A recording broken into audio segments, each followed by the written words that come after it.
tốn tiền mọi người ơi.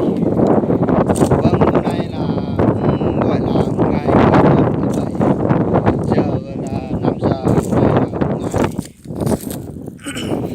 Hôm nay là ngày 16 tháng 3 đây. Đây. Đây. Mỹ phẩm cho chị em phụ nữ làm đẹp có tiền đấy chưa? Đây. Đây là cây này này. Đó. Cây này là gọi là không biết, mình không biết gọi là cây gì, nhưng mà mình cũng thấy nhiều người chị em phụ nữ nó xài, nó đào cái cổ dế nó lên, xong là bắt đầu ngâm rượu mọi người ạ.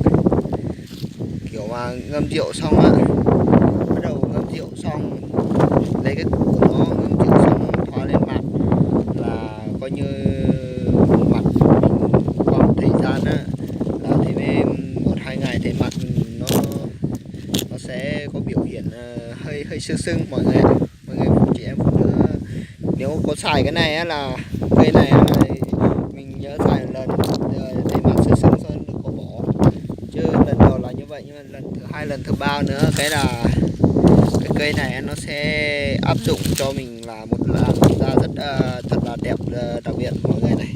Đấy, lá này là không dùng nhá, người ta đào cái rễ này, đào xuống moi cái củ rễ nó to bằng ngón tay này, nó to bằng ngón tay là mình đào lên ngâm chặt ra nhỏ nhỏ, ngâm vào cái chai á, cái chai nước ngọt cũng được, chị em phụ nữ.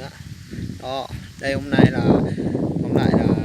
mình đi làm giấy, dọn nương giấy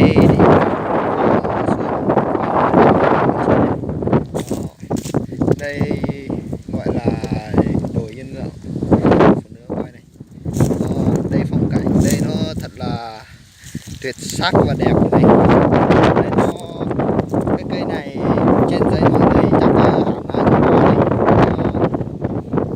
Đây này, tại tôi cũng đang du đang kiếm cái cây này giới thiệu cho chị em phụ nữ, chị em phụ nữ đừng có tiếc, hãy đăng ký cho tôi và thích cái đoạn video thì tôi nhé. Đối với cây này là mình chỉ làm cho làn da đẹp thôi nha, chứ không có ấy đâu, nó không có tác dụng chữa bệnh gì cả. Đây.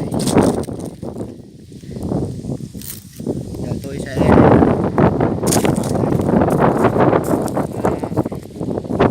quay cho chị em phụ nữ quay mình.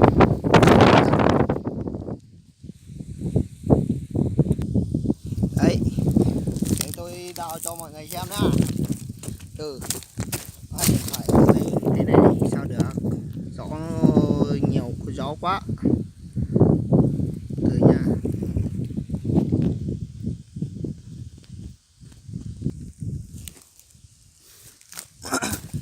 Đối với cây này ấy, xài rất hiệu quả nhé chị em phụ nữ nhá.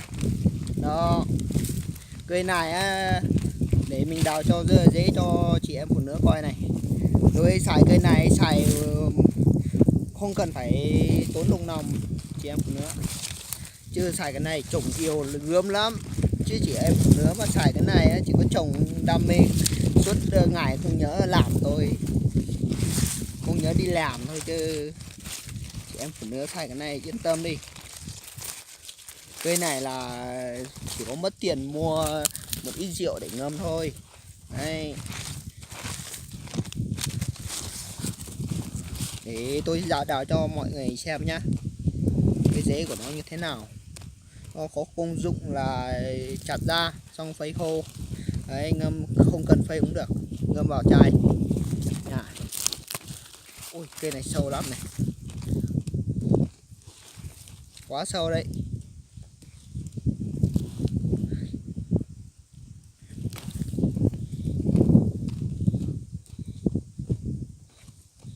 Từ nha.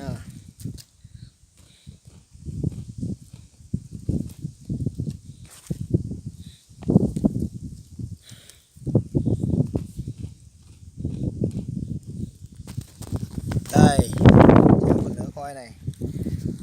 Cây này là không được lấy lá nha. Đây rễ của nó đây này. Mình dùng cái sắt hoặc là cái cuốc đào mới được đây này.